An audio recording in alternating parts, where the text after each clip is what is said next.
Welcome to Metamorphosis TV, the process of transformation. In today's episode, we're going to take a look back at the Oregon game and the USC game. And what I want to point out is something that I noticed starting with the Oregon game. It could have been happening sooner, but I took notice during a replay during the Oregon game. And what is that? Well, first, let's begin with rules. Let's look at what the rules state before I get into this montage of plays that either the refs are just missing or they refuse to call. Let's look at a rule, the NCAA rule called use of hands or arms by defense on passing downs, Article 5. Approved ruling 935. Before a legal forward pass that crosses the neutral zone is thrown, Team B holds eligible A1, which is the offensive player, B being the defender, who is beyond the neutral zone. Let me read that again. Before a legal forward pass that crosses the neutral zone is thrown, Team B, the defender, in this case Oregon, eligible A1, in this case Xavier Weaver, who is beyond the neutral zone. Team B holds eligible A1, who is beyond the neutral zone. Ruling is Team B foul. Holding, penalty, 10 yards, and first down from the previous spot of enforcement. That's the NCAA rule, people. That's the NCAA rule on holding on a defensive back. Here's another one. I'm going to read one more just to kind of button this up. In U.S. college football, what is the difference between holding, called on a defensive back, and pass interference? Holding is when the receiver is grabbed while running his route before the pass is thrown. Pass interference is contact, including holding, with the receiver while the pass is in the air. Now, I want to share with you one more rules interpretation of this penalty, because this is where it can get kind of dicey, and it's left into the eyes of the official, the sideline official, or the official closest to the play. I'm not sure. I've never done football in terms of officiating. I've never done football, so I don't know the mechanics. I can find out and ask for a friend of mine, but I don't know all the mechanics on who's looking at what. But everything starts from the foundation of the rules. And here's another one. This is the last one I'm going to read. In the NCAA, defensive pass interference is contact beyond the neutral zone by a defensive player intentionally and obviously impeding an eligible opponent to prevent the opponent from catching a legal forward pass. See, now that puts an entirely different flavor on this whole entire subject, because now it's in the eyes of the judge or the referee nearest to play. He has to determine intent. And it says, what again? Contact beyond the neutral zone by a defensive player intentionally and obviously impeding an eligible opponent to prevent the opponent from catching a forward pass. Now, is everybody clear on that? Because the plays we're about to look at is going to call these rules into question. Either these referees refuse to call these plays against Colorado's opponents, or there honestly, There's no excuse. If by the rules this is happening, you have to throw a flag. I want you all to think, before y'all think I'm going off the deep end, I want you all to think, how many pass interference calls have you seen this season against the opponents of Colorado? There's been 5 games. Think about it now. Now, we've seen some called against Colorado, and by these rules interpretations, they've been egregious. What they have been allowing teams to get away with is a travesty. And I'm going to show you. Let's take a look at our first matchup. This is in the Oregon game. This is Xavier Weaver against Kyrie Jackson. This is number 5. Xavier Weaver is number 10. This first photograph we're going to take a look at is at the snap. Xavier Weaver is trying to get a release, trying to find space in this first photograph. You can see, I want you to pay attention to the yard line, where they are. Now, if you look at the DB, he's not normally a DB coached up the proper way. He would be looking to roll his hips and get upfield and turn his feet in the direction that the receiver's feet are turned. But watch this guy in number 2. As you see in number 2, Weaver drives upfield on number 5, Kyrie Jackson, and Jackson immediately places his right hand on the left shoulder pad of Xavier Weaver. How do we know that? Kyrie is wearing number 5 for Oregon. He's wearing green gloves. Thank you, Kyrie, for wearing that, because that makes my job much easier as I go through these pictures. Thank you, sir. I appreciate that. He immediately places his right hand on Weaver's left shoulder pad.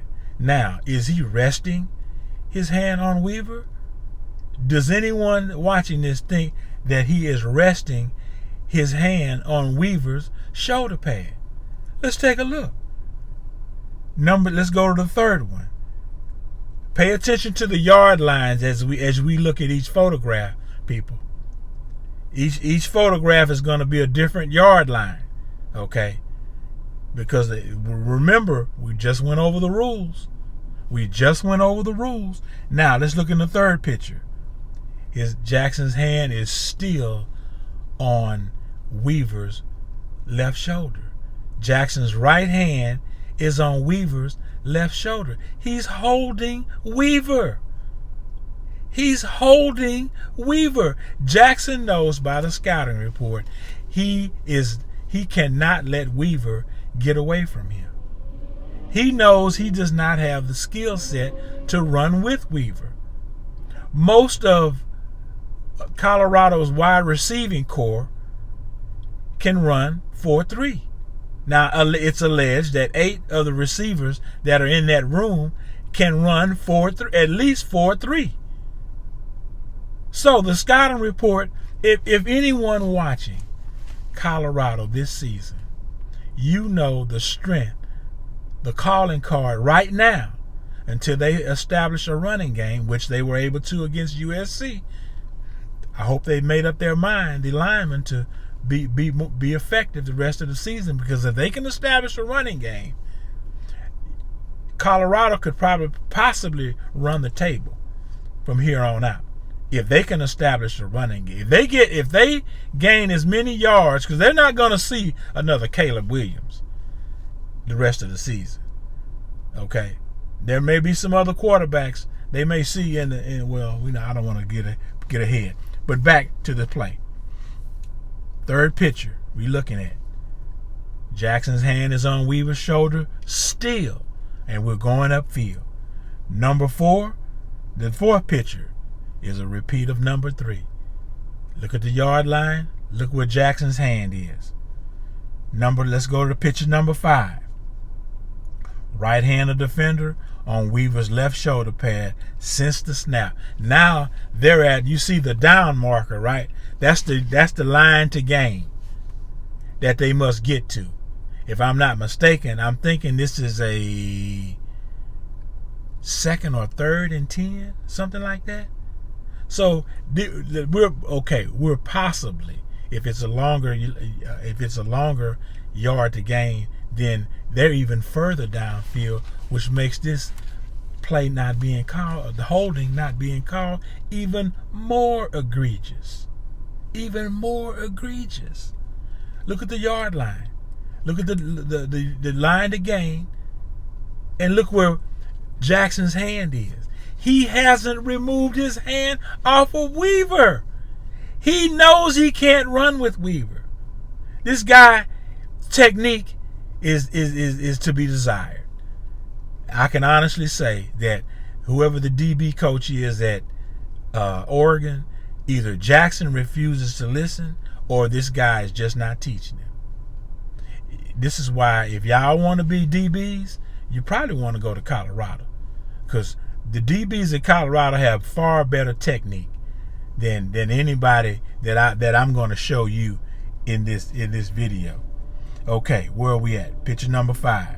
He's at the 9 yard. If it's a 2nd or 3rd and 10, he's 9 yards down the field, and Jackson has yet to remove his hand off of Weaver's left shoulder. Clearly, this is holding. It's holding. Let's go to number 6. Now, Jackson is turning to locate the pass now. Weaver's starting to look up at the ball. Jackson moves his hand to Weaver's face mask, right under his chin strap. This is hands to the face. I'm going to show you another angle later in this montage, but this is hands to the face. And if in one of these pictures the zebra is going to be right there on top of the plate, and he acts like he doesn't see this. Now again, I don't know the mechanics. Maybe someone on the inside looking at this play can see this contact and make the call. Now this play it happened very quickly now. But what I wanted to point out is simply the DBs are, and I don't know if this is the NCAA doing this, because this has been consistent for the second game. I saw this in the second game too against USC. This seems like to be an agenda, people. They're allowing, anyone watching Colorado knows, again, like I've stated earlier, Colorado's strength is their passing game. It's the passing game. If you look at each win, the passing game has been effective, has been the most effective weapon Colorado bringing to the table until they can establish the run. The passing game has been their calling card. So anybody scouting Colorado with half a brain can see this. Move on to number 7, the next photograph. It's another hand. His hand is still on Weaver's chin strap, and he's pushing him up, further pushing this man off balance, impeding this man intentionally and obviously. Okay, number 8. Jackson then drops his arm down to Weaver's waist, was what we call the arm bar. Again, impeding Weaver. This is clear, people. And any referee that's worth his salt, that's been watching football long enough, knows all of these techniques DBs will try to neutralize the speed of an opponent they know they cannot run with. Look at number 9. Now Jackson's hand is back to the face because the play is coming now. Here comes, the ball is getting closer. And his hand is back under. I'm going to show you from another angle. It's clear. If you can see this from the inside as the angle I'm showing you, any referee looking at this is hands to the face. This is hands to the face. This happened. Now, of course, to play live, you can say, oh, that was bang, bang. This went, no. You have a referee with a trained eye should be able to see this. Should be able to see this. I had no idea this video would be this long. Wow. And I'm just talking about one play. I have at least 1, 2, 3, 4, 5. 5 plays in the 5 different plays in the Oregon game. 5 plays. Now this is just one. I'm gonna go back and see if I can edit this and make this video shorter. But the point I want to make, people, is when Coach Prime said in his interview, in his post game presser, that teams, I think it was after the Oregon loss, he says teams are trying to play him and Colorado, because he said it's both. But teams are trying to play him. It's like, how far are people willing to go to slow down the prime effect? To slow down the prime. Why would you want to go to these links? See, I got into officiating because of fairness. I wanted to make sure, I had sat up there and watched for so long, I wanted to be in action to make sure that the games are being called square. You're not supposed to have a dog in the fight. The people with the stripes are supposed to be amongst the most objective people in the entire arena, in the entire stadium. They should be the most objective people on the field, or off the field, along the sidelines, if you want to get technical. The most objective. How could you ignore these rules? This is egregious contact. You can start anywhere. Before the pass was thrown, you have holding.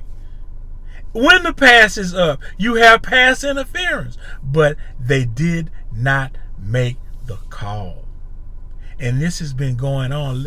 Ladies and gentlemen, when you see, I'm going to end this on this one play. I'm sorry. I wanted to show you a lot more, but I'm going to end this on this one play. There were more plays, people.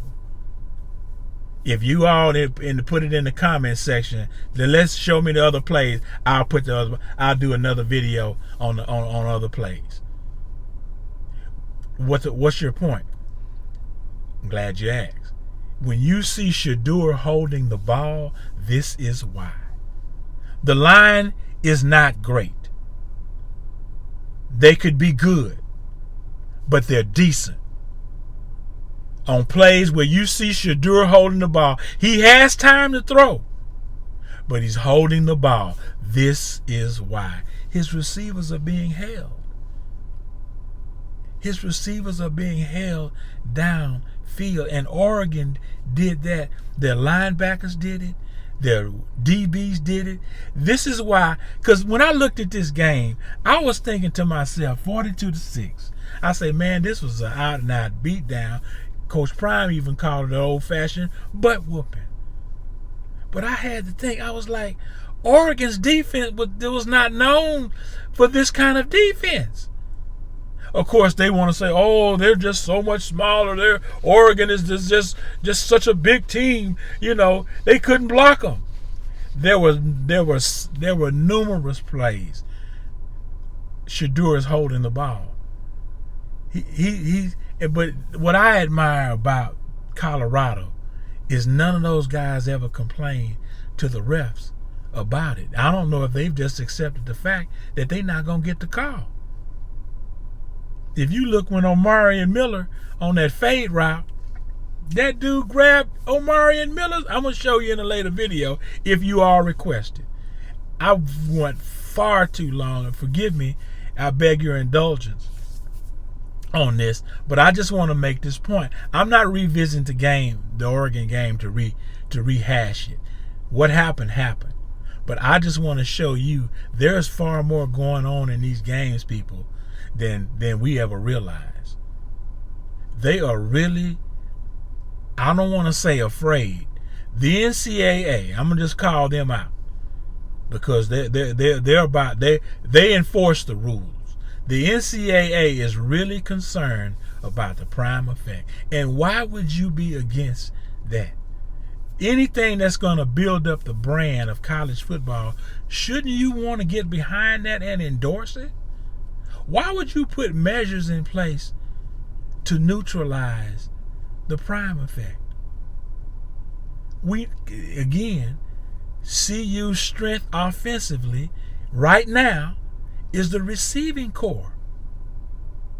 Anybody scouting them knows once we stop the run, if we can, you got to stop the receivers. The only way you can slow down all that speed is to hold. That's the only way you can do it. Otherwise, them guys will be running upfield. You see when in the USC game, when Horn got the last touchdown that they got over the middle. You saw what happens when he ran through that middle just free. Nobody can hold. You cannot. Horn, Weaver, and it looks like Miller. You not, and even Javon Antonio. These guys have wheels, have nice speed. Antonio looked like he had some mental lapses during that USC game, and they pulled him out because he wasn't on the same page with Shedeur. And when your margin of error is slim, and that's where CU is, their margin of error is extremely slim. So when we do get you open, or there is a window for us to complete a pass, you need to be where you need to be. And if you're not there, come over here and hold this clipboard. Okay, we're gonna put somebody else in. Okay, here this clipboard. Yeah, we need you to, keep stats for a second. Since you don't want to play right now, we're gonna let you be the statistician. Okay, I'm being funny, but nonetheless, CU's margin of error is really tight right now. Okay, they have that kind of team, but they can't. But with the kind of team that they have, let me put it like this: with the kind of team that they have, they're gonna have to capitalize on all the opportunities that they're given. Okay, they're gonna have to capitalize. You're gonna have some lapses in the game, and when they happen, and Shedeur picks it up, and he's throwing that ball to that receiver, you can see the chemistry that he had with Miller. They had excellent chemistry. That's just another weapon on the field. Hey, that's all I have for you right now. I did not mean to be this long. Hey, I'm just thank you for all of you all who have subscribed. I think I'm at 500. I'm over 500. I'm looking for the hard push to 600. Ultimately, 1,000 subscribers. Thank you, people have subscribed. Y'all continue to share the material and comment. I notice sometimes, for those of you who are concerned, when I make my videos available to kids, that's people under 18. Technically, that's not a kid, but when I make the videos available to kids under 18, those of you all who YouTube content creators understand this, but if you're not, if you make a video and you have to put a setting on it, and it has to say, is it for kids or is it not for kids? So if you choose not for kids, that's only people 18 and older should be seeing your video. And in doing so, the comment section is opened up. If I put the setting for yes, it's for kids, which includes 18 and older too now, they take off the comment section. They close the comment. That's not me closing the comments. That's a YouTube feature that they're closing the comment section. So don't hold that against me. That's something I found out, and I noticed in some of you all's comments where y'all went on other videos that I have, and I thank you for looking at those if you did. But if you just went to comment, I appreciate that too, for reaching out to me. Hey, you all keep commenting because I want to be as best as I can. just like them Buffaloes. I want to be my best. As Coach Prime is challenging them to be their best, as a content creator and a follower of CU and Coach Prime, I want to be at my best, and I want to provide the best content that I can, and I want you all to help me with that. And let's keep the hard push to 600 subscribers and ultimately 1,000. God bless you and yours. I'm out.